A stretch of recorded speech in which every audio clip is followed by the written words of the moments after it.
The Brunswick Bellhop Mystery. Chapter 1. The Stranded Sleuth. The steady, rhythmic, iron click-clack of the westbound train suddenly gave way to a series of violent, shuddering jolts. Outside the window of the Pullman car, the lush, rolling green countryside of eastern Canada seemed to slow to a crawl. A thick plume of gray steam billowed past Nancy Drew's window, followed by a sharp metallic hiss that signaled the locomotive was giving up the ghost.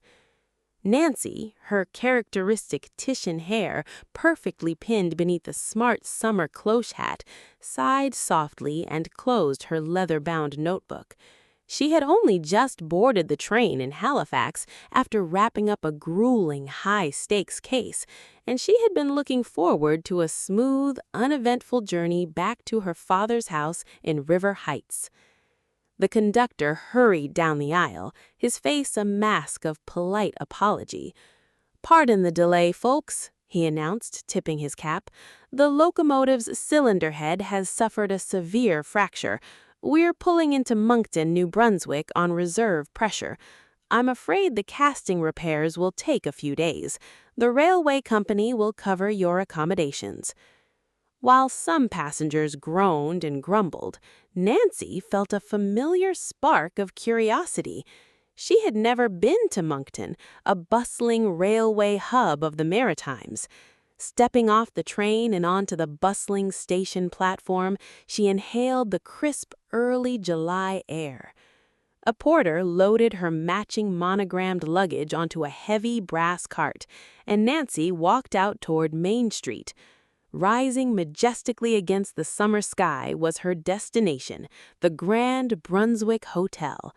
It was a magnificent, sprawling structure of deep red brick, its architecture imposing and proud. From a towering flagpole on the roof, the Union Jack fluttered majestically in the breeze. The hotel was clearly a local landmark, bustling with traveling salesmen, wealthy tourists, and rail passengers who had met the same fate as Nancy.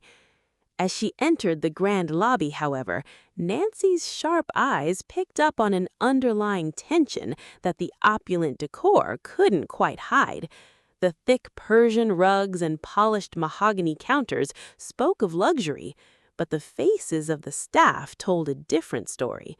It was the height of the Great Depression, and beneath the glittering surface of the hotel's hospitality, a quiet desperation seemed to linger. The bellhops moved with an anxious quickness, and the desk clerks spoke in hushed, guarded tones. After checking in and receiving the heavy brass key to room 204, Nancy decided to stretch her legs in the lobby.